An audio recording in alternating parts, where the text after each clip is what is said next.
My name is Carolyn P. Torres, and I am 28 years old. On the night of my 28th birthday, I sat alone in my apartment with a microwave burrito and a can of beer I didn't even finish. I wasn't in the mood to celebrate. That morning, I'd called my parents, casual on purpose, trying not to sound like someone begging to be remembered, and asked if we were still doing something: dinner, drinks, even coffee. My mom sounded like I'd just reminded her she had a dentist appointment.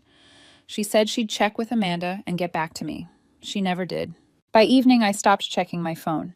I told myself I was too old to care, but that was a lie I'd gotten good at telling. A part of me kept waiting for a call, a text, anything that proved I still existed in their minds as more than an afterthought.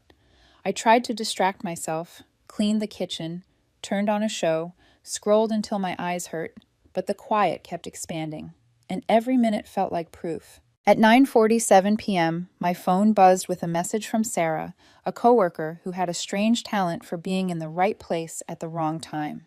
No caption at first, just a photo. I opened it and felt something hard snap in my chest before my brain could even catch up. It was my entire family, my parents, my sister Amanda, and my younger brother Eric, all squeezed into a velvet booth at an upscale restaurant like they were starring in a commercial for closeness. Candlelight, white tablecloth, a cake set in the middle like a centerpiece.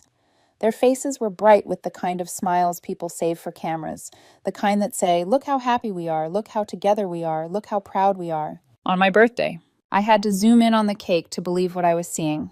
Written in perfect smug cursive, the icing read, "To the one who will actually succeed." The words sat there like a verdict, like a joke. Everyone in that booth understood. Amanda was dead center in a designer dress, smiling like she'd just won something. My mom held her wine glass up like it was a toast to the daughter who mattered. My dad, who always made a big show of hating fancy places, wore a sport coat I'd never seen before. Even Eric looked cleaned up, hair combed, posture straight, like he'd been told to look presentable for the moment. They didn't forget my birthday. They actively chose to spend it celebrating her instead. I stared at the photo so long my screen dimmed and went dark. I tapped it awake and stared again, as if the words might rearrange themselves into something less cruel. They didn't. The cake didn't say happy birthday to me. It didn't say family. It didn't even pretend to be neutral. It said what they'd always implied, just louder. Here's the part that made my stomach turn, the part that took the sting of the cake and turned it into something sharper. 3 months ago, Amanda made this grand gesture in front of everyone. She told the family she was saving our parents by paying off their mortgage. Big speech. Toasts. My parents cried. Amanda soaked it in like sunlight. What wasn't mentioned was that I paid the other half. $125,000 split down the middle. I drained my bonus. I dipped into my savings. I sold off stock I'd been holding for years. The kind you keep because you tell yourself it's for your future, for stability, for a life that's yours. I wired the money quietly and watched the confirmation email pop up like a receipt nobody would ever ask for. No speech, no toast, no thank you. I was just the quiet cosigner, the shadow standing behind the spotlight holding it steady. And now I was looking at a cake that crowned Amanda as the one who would actually succeed. Like I hadn't just helped keep a roof over our parents' heads. Like my sacrifice didn't count because it wasn't loud enough to impress them. I didn't call, I didn't rage, I didn't text the group chat and demand an explanation I already knew I wouldn't get. I sat very still in my apartment while the last bit of warmth from the burrito faded into rubber, and I let the truth settle in the space where hope had been. Then I opened my laptop. I logged into the mortgage account, the one Amanda never touched after her big lump sum transfer, because she liked the moment of heroism more than the boring responsibility afterward. The final installment was scheduled, $12,500 due Monday. Half of that was effectively mine, too, because that's how we'd done it, split down the middle, even if the world only clapped for her. I canceled the auto payment. I didn't do it with shaking hands. I didn't do it with tears. I did it the way you close a door when you finally realize the draft is never going to stop. I didn't want revenge, not the messy kind. I wanted reality to hit them, clean and undeniable, the way that cake hit me. And then I waited, because I knew exactly how my family worked. They could ignore my birthday. They could ignore my existence. But they could never ignore a bill. That week, I lived in total silence from my family. No calls, no texts, not even a leftover cupcake delivered with a fake smile. It didn't feel personal, it felt casual, like I was a distant cousin no one liked enough to check on. The kind of absence you don't explain, because in their world, it's expected. I went to work, came home, cooked something decent for myself, and tried not to stare at my phone like it was going to magically fix what had been broken. Friday morning hit like a switch. At 6:52 a.m., my screen lit up with a missed call from Amanda, then another, then a text, short and sharp, like she was snapping her fingers at a waiter. Call me now. I let it sit. I made coffee slowly, watched the steam curl up like it was the only calm thing in the room. By 7:14, she was calling nonstop. By 7:15, I knew it had finally clicked. The final payment was due Monday, but the system had already thrown alerts, already sent emails, already exposed the gap she assumed I'd quietly fill. By 7:15 a.m., Amanda had called 4 times. I let each one ring out and watched the next text appear, exactly the one I'd been waiting for.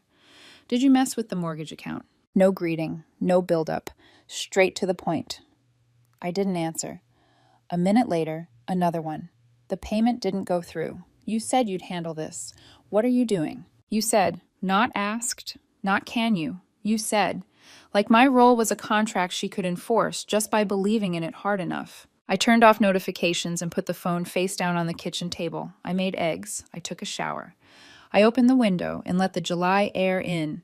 The calm I felt wasn't relief exactly. It was something cleaner, like I'd unclipped a leash I didn't realize I was wearing. When I checked my phone again, there were 7 missed calls. 3 from Amanda, 2 from my mom, 1 from my dad, and 1 from an unknown number that was probably Amanda using someone else's phone like she always did when she didn't want a call to be ignored. Then came the wall of texts. The one that made me stop and stare was this. You're being dramatic over a joke cake. Get over yourself. It didn't hurt. It confirmed. That cake wasn't a mistake. It wasn't a harmless line that came out wrong. It was planned. It was baked into the night on purpose. And in Amanda's mind, the problem wasn't what it said. The problem was that I noticed. At 8:11, she called again. I picked up this time, not because I felt obligated, but because I wanted to hear what kind of storm she thought would scare me back into place. She didn't start with a question. She started talking, loud and fast and panicked, as if volume could turn her entitlement into urgency. She said she'd already promised our parents everything was handled. She told them I was taking care of the last part because she was maxed out from the down payment and she'd already done the heavy lifting. She said they were getting emails about an incomplete mortgage payoff, that it was going to mess with their credit, that they were panicking. Then she said the part that made my whole body go still. You owe them this. I actually had to sit down. I reminded her I didn't owe anyone anything. I told her I covered half, not some token amount, not a nice little assist, half of the house. And nobody had ever said thank you. Nobody even acknowledged it. All I got was a front row seat to a cake that crowned her as the family's only success story. She tried to spin it, said it wasn't about money, said it was about not making the family look bad, said I was humiliating her after she went above and beyond. Then she asked, with that practiced sweetness she used like a blade, if this was about jealousy. I said maybe it was about being done. Then I hung up. Around noon, my mom called. I didn't pick up. Then my dad. I let that ring too. My mom left a voicemail, soft and rehearsed, like she'd written it down first. She said this wasn't the way to handle things, that it was family, and family doesn't let petty things destroy trust.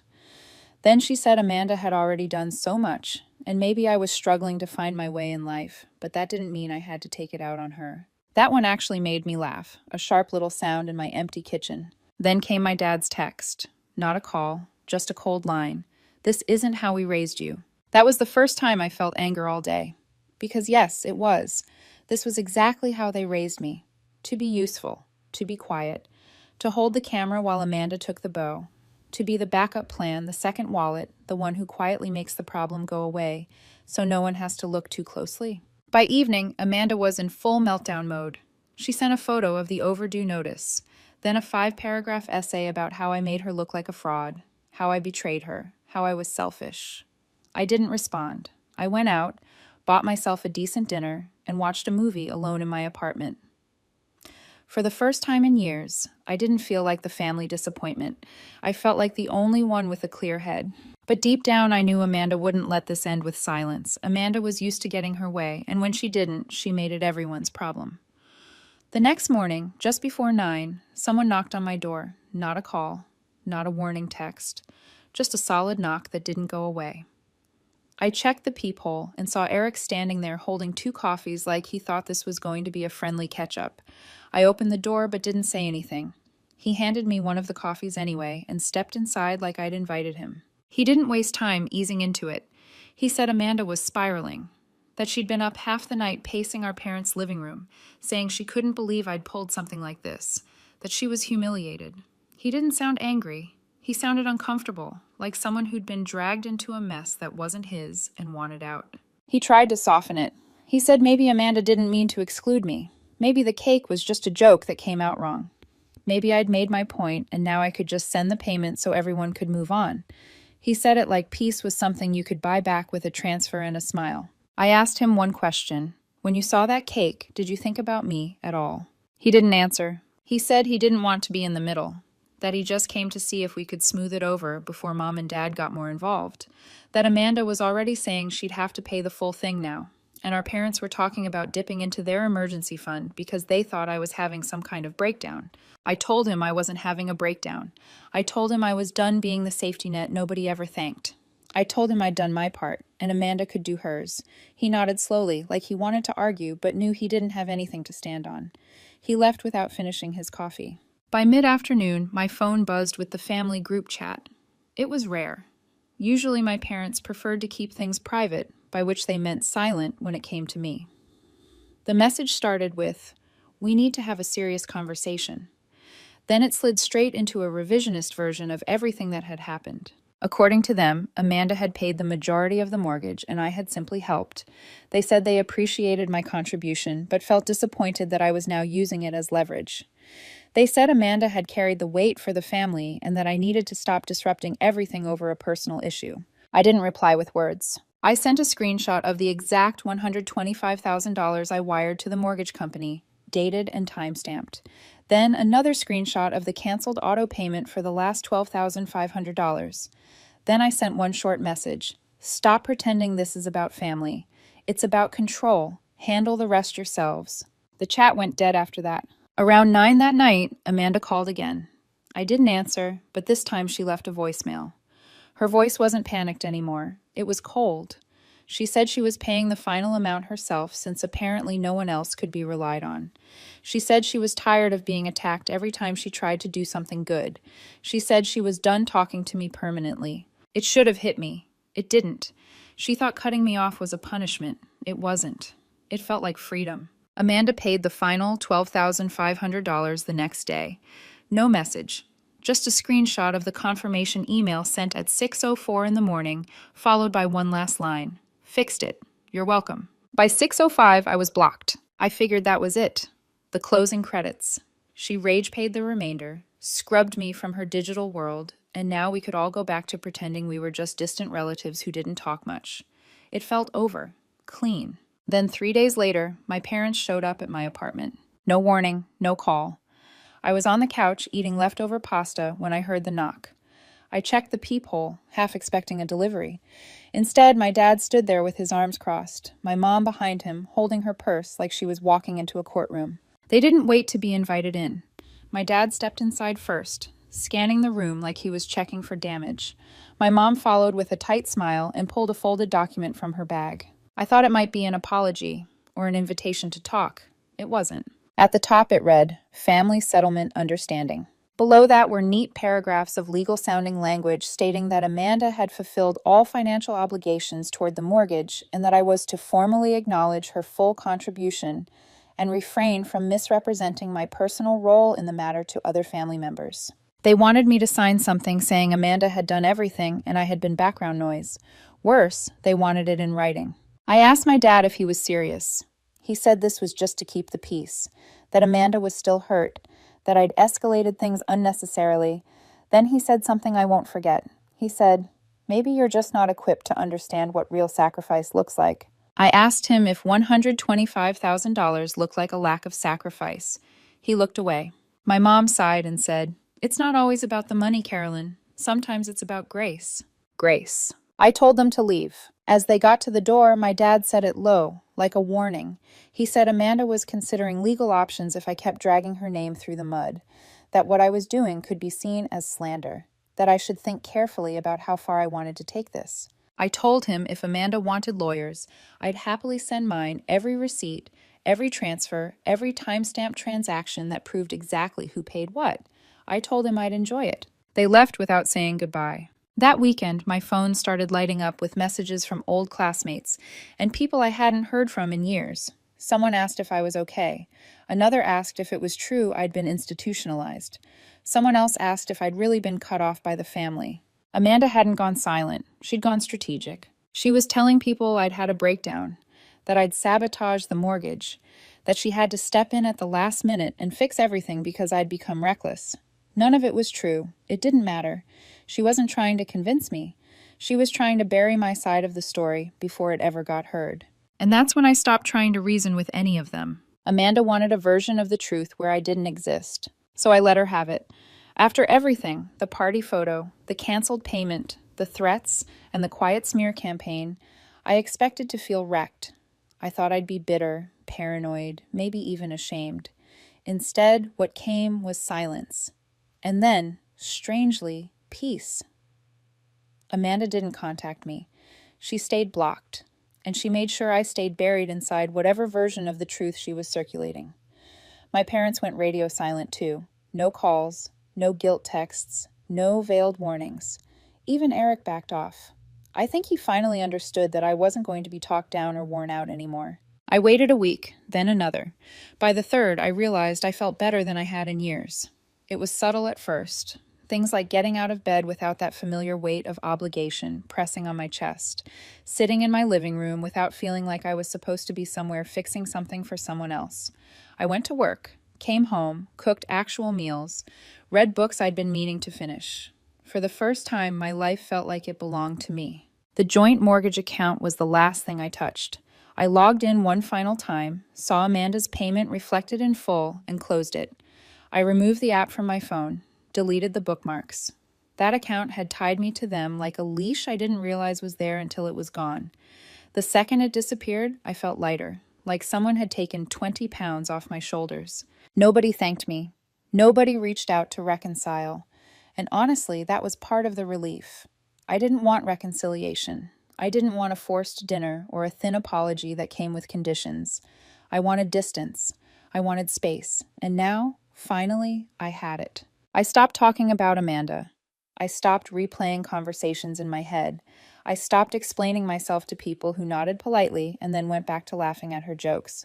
I pulled back from mutual friends too, the ones who never spoke up when Amanda made her little comments, the ones who knew exactly how much I'd done and still let the story tilt in her favor. Then something unexpected happened. I got an email from a name I barely recognized, a woman named Heather, who used to work with Amanda a few years back. She said she wasn't sure if she should be reaching out, but she'd heard some rumors and felt like I deserved a heads up. According to her, Amanda had been telling people, not just family but professional contacts too, that I'd stolen money from our parents, that I tried to sabotage the mortgage, that she had to step in at the last minute and save everything because I'd had some kind of mental breakdown and was making reckless financial decisions. Heather said she didn't believe it when she heard it, but others might. Amanda was careful about how she said it, always in confidence, never in writing, never in places where it could be traced back to her. It was quiet, surgical, designed to stick without leaving fingerprints. That's when something inside me shifted again. This wasn't just family drama anymore. Amanda wasn't just trying to win an argument. She was trying to erase me professionally, socially, completely. She wanted a version of reality where I wasn't just wrong, I was unstable. I didn't yell. I didn't call her. I didn't text anyone. I went to the grocery store and bought a bag of overripe tomatoes, the kind no one wants, bruised and soft and already starting to smell. That night, I parked 2 streets over from her place, hood up, lights off, engine quiet. Amanda's building sat on a clean, well-lit corner, all glass railings and spotless sidewalks, like a stage set. I knew it well. I'd helped her move in when she bought it, carried boxes up those stairs, hung her framed diplomas, stood in her kitchen while she poured champagne and told me I should aim higher. It was close to midnight. The bag of tomatoes sat on the passenger seat, warm from the trunk, smelling faintly of rot. I walked slow, head down, crossed behind the building through a gap in the shrubs. Her unit was second floor, corner window, no curtains. Amanda never saw the point in hiding. She liked to be seen. The first tomato hit hard against the glass and burst instantly, red pulp splattering across the window.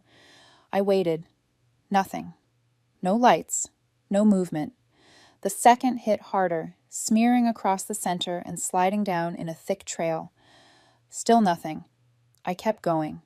Tomato after tomato, each one bursting, staining, leaving a mess she couldn't ignore or spin. By the time I threw the last one, I wasn't angry.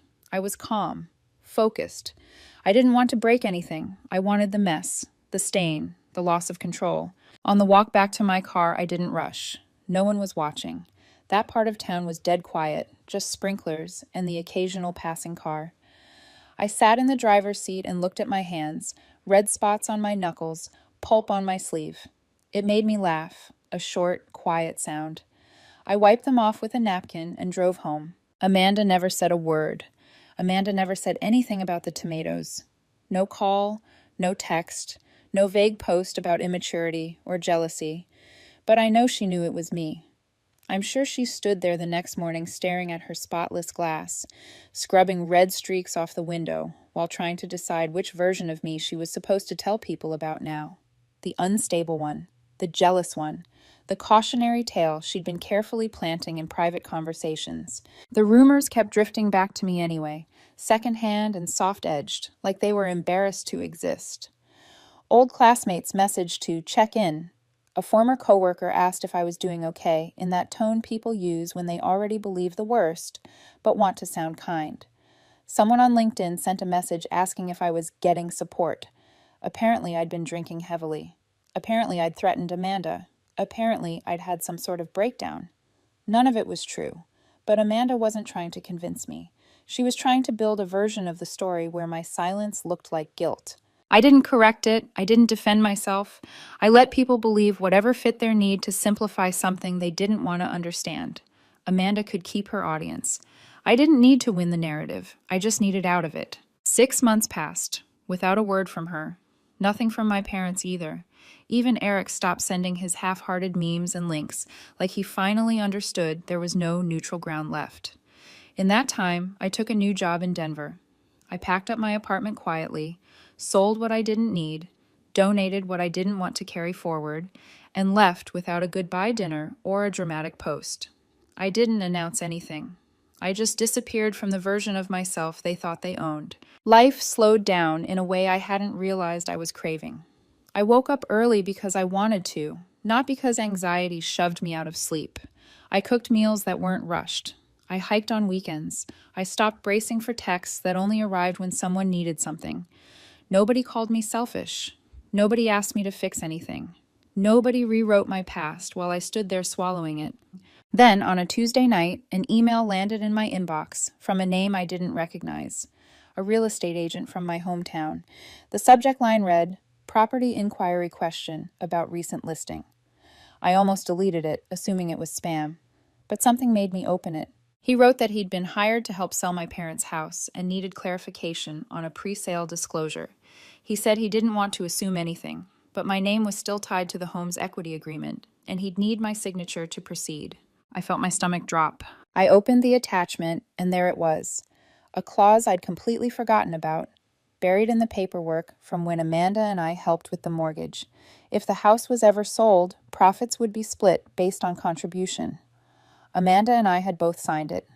At the time, it felt like a formality, something no one would ever need to think about again. Apparently, Amanda had thought otherwise. They were selling the house. My parents, probably pushed by Amanda, probably needing the cash, probably telling themselves this was the clean break they deserved. And now, because of that one quiet clause, they couldn't do it without me. I didn't respond right away. I sat with it for 3 days. I let myself imagine Amanda discovering this detail, the moment her confidence cracked when she realized the past wasn't as easy to erase as she'd thought. On the 4th day, I replied, I told the agent I'd be happy to sign, but only after receiving a full documented breakdown of the equity payout, along with bank verification that my share was transferred in full before closing. No delays, no promises, everything in writing. I hit send and closed my laptop. Somewhere in her glass and marble condo, Amanda was about to learn that control has a memory, that money leaves a trail, that the roles she assigned didn't overwrite the facts. I didn't need to confront her. I didn't need to explain myself one last time. All I needed was the truth, finally recorded in ink and numbers, the only language they ever respected. And for the first time since that cake on my birthday, I smiled without bitterness, knowing I'd already won by walking away.